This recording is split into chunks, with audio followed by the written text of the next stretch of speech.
So I'm really excited about this immersion. And I have to say, moving from dreaming it up to starting to think about what we're actually going to do and putting pen to paper, you can find more information about it on our website. I feel like has changed my life in a really profound way. I think like most people over the past year and a half, I've struggled during the pandemic. I've struggled personally. I feel like a little bit I've struggled professionally. I've struggled in my relationship. And while the world is opening up, which you all were talking about before I arrived, what does that mean? And where do we go from here? And in our basic meditation immersion, which you all have done, we really explore shamatha meditation, but we explore shamatha meditation, I would say kind of stages 0 through 4. So classically the stages are 1 through 9, but we add in just getting your seat on the cushion, right? And so 0 through 4, you're really looking at how do you stabilize your mind? And then how do you work with what I would call more gross, not yucky, but bigger, more macro stuff that arises. So for me in my practice, I don't tend to be dull. I'm not the person who's falling asleep. I tend to be the person who's either thinking about something that happened or wishing for something in the future to happen. But those are all really big things that are in my field of awareness, right? But what I've noticed recently is that in my personal practice, those have quieted. So that means that there's some mastery around stage 4, if you want to call it that. And with that has come sort of these sneaky things that pull at my attention where I can almost feel as if I'm meditating and I'm on the object, and simultaneously, because they're so subtle, be engaging these little sensations in the background that are arising. So to me, as you all know, and for people who are listening who maybe don't know me, to me, the point of meditation isn't to become a good meditator. So then the question might be, well, why are you offering an immersion to become a better meditator? And I think that though he has disappointed many people in his Sangha, I think that Sakyong Mipam Rinpoche says it quite well. He says, true happiness is always available to us, but first we have to create the environment for it to flourish. As the practice gets stronger, that the environment for wisdom to arise is more at my fingertips. I don't pretend to be a stage 9 meditator. I'll be learning with all y'all. But I do think that I'm a strong meditation instructor, and that much like a 5'9" basketball coach can teach a 6'7" guy to dunk the ball, I believe that I can hold the space, use my own personal practice and experience to bring anyone who's interested in moving beyond stage 4 and exploring what they say is samadhi. And then we all go, well, what's samadhi really? And I think that the texts point to it being happiness.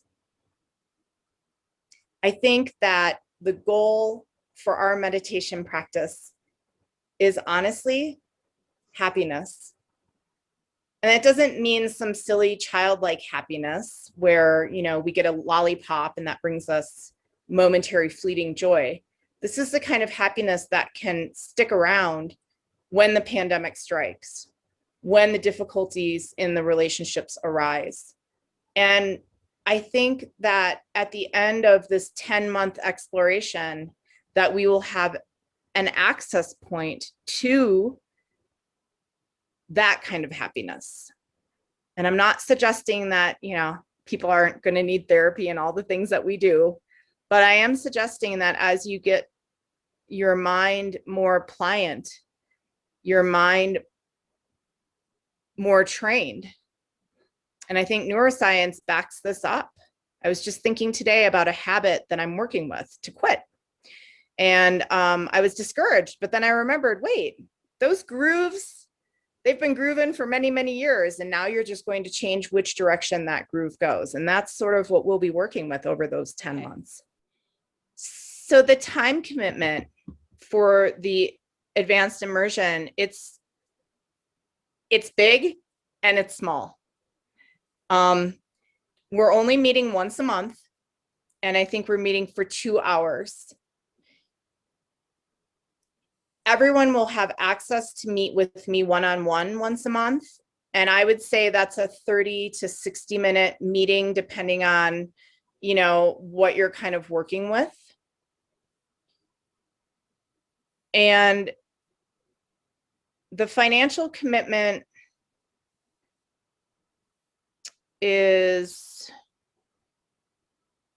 $3,300, but there's an early bird before July 15th of 2,800. So it's the same price as the first immersion. We can certainly work with payment plans 100%. The training is open to 10 people only, and that's going to include the work study position, and that will include 1 scholarship. So there's like 8 paid spots, and there's 2 kind of work, trade, or scholarship opportunities. Part of that is because you pretty much get me. So like for the first training, right, you get me for the first 2 months. And then for the most part, I'm kind of in the background, and you have a lot of guest teachers and you have a lot of access to a lot of different people. We will have Joseph come in December to do his walking meditation way more in depth than you've ever done it before. It's something he calls his 108 practice. And it's really designed for when you're in retreat so that you can lie, sit, and walk. So the commitment is only once a month or twice if you consider the time that you hang out with me one-on-one. But I'm asking you to practice every day for 30 minutes. I'm asking that you take 1 day off because I think it's important to just go play and have fun. And I'm also asking you to, I think, engage in 2 weekend retreats. So it would be like 3 nights, as well as a 7 to 14 day retreat on your own.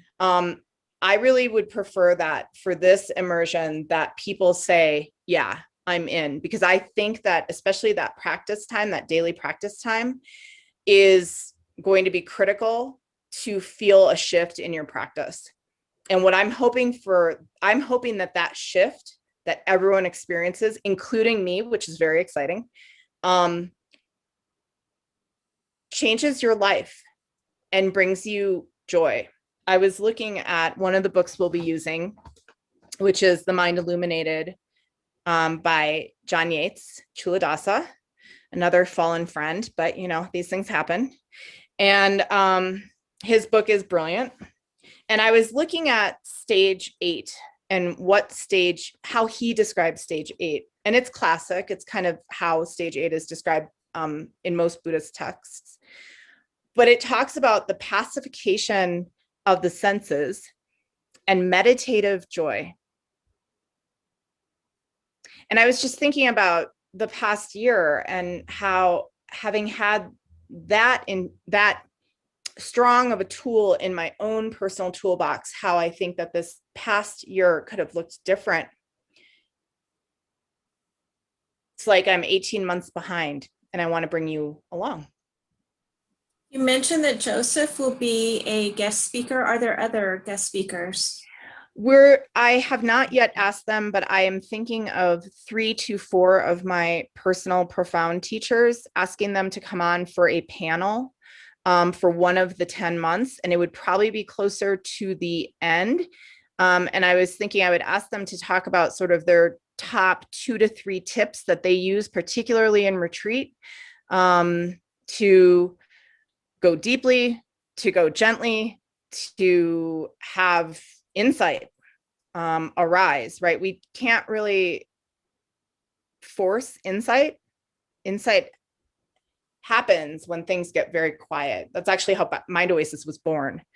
So I'm going to get back to your question, but one of the things I would say also is if you're in your heart, you have a project like, wow, I just got done with the pandemic and I actually really want to do something different with my life, or I want to take what I'm doing currently and make it bigger or brighter or whatever, that I think this is a good immersion as well. Because what happens when we start to quiet our mind a bit more is that these spontaneous, almost like beyond you say your name to yourself, things can arise. Apart from that, you will have Karuna as your guide. Continuity, I want this to be a co-created space. The first immersion, you get a lot of blah, blah from me, and there's going to need to be blah, blah, but I also want people to really share with one another your experience. So it's not really probably an immersion for you if you're very private about your own experience, because part of what we're going to be doing is we're going to be up leveling together and learning from one another and learning what doesn't work, what does work, and then we can lean on one another's wisdom as we go along. And it'll be fun. I know it sounds big and serious, but it'll be fun. Can you just give a little bit of talk about the importance of longer retreats? Weekend retreats are really sweet, and they're especially a sweet way to get into retreat. They're a sweet way of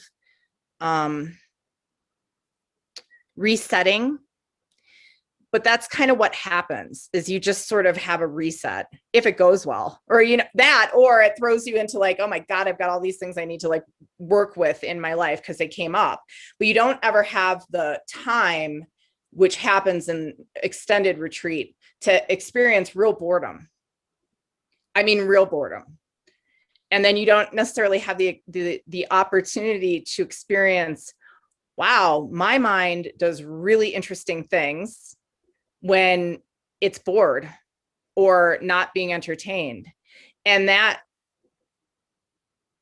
can feel a bit like having your skin ripped off, but you'll have all the tools, from diet to how to manage your body, your physical sensations, how to manage your schedule, how to manage, you know, if you're a person who runs as hot as me, you probably don't want to go hang out in the desert in the middle of the summer. So you'll have all of these tools at your toolbox to tap into, and you're going to learn how unbelievably strong and courageous you really are.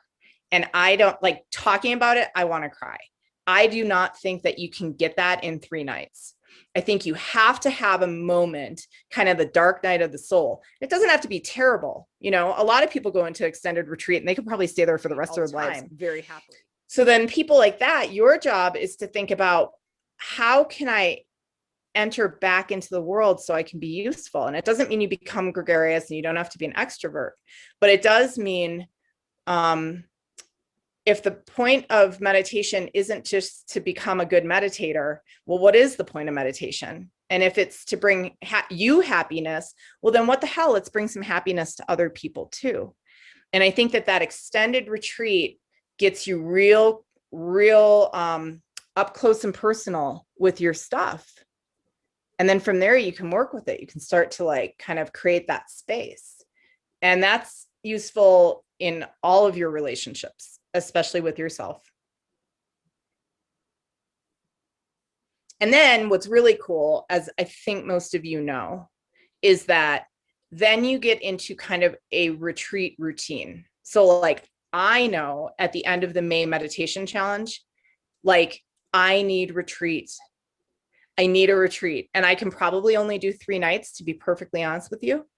But I'm looking at, how can I do a week in August or September? You start to look forward to that time, even when it's hard, even when, you know, the stuff comes up. Talk a little bit about other texts or books that will be used.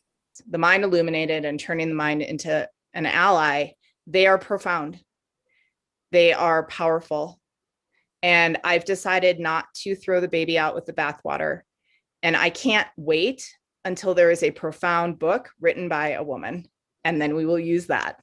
But in the meantime, these texts are appropriate in the sense that they can help us to learn how to advance our meditation practice. And so this will be less reading and way more about experience. But those are the two texts that I'll be basing the course on. If you're going to apply, please apply. Like, fill out the application. Don't worry about the money. That all can get sorted out. But if you're going to apply, then please apply so that we can kind of start to plan. I don't want to get down to, in fact, maybe I should put a little deadline on it now that I'm thinking about it, but I don't want to get down to the wire on this. Like, either people are interested or they're not. And also, you know, we'll start promoting it soon. And since it's such a small group, I won't promote as widely if we have interest from people within kind of the Mind Oasis community. The retreats that you were talking about, they're all just on our own, right? We're not going to do like a retreat with the group. It would just be like on our own. Right. And so it'll start September 20th. So it's like the third Monday of the month. And it goes to June 13th so that it doesn't go over our sacred summer of July and August, right? And if the group decides that they want to do a group retreat, we could do that. But this is really about your own personal practice coupled with learning from one another and co-creating this space of exploration.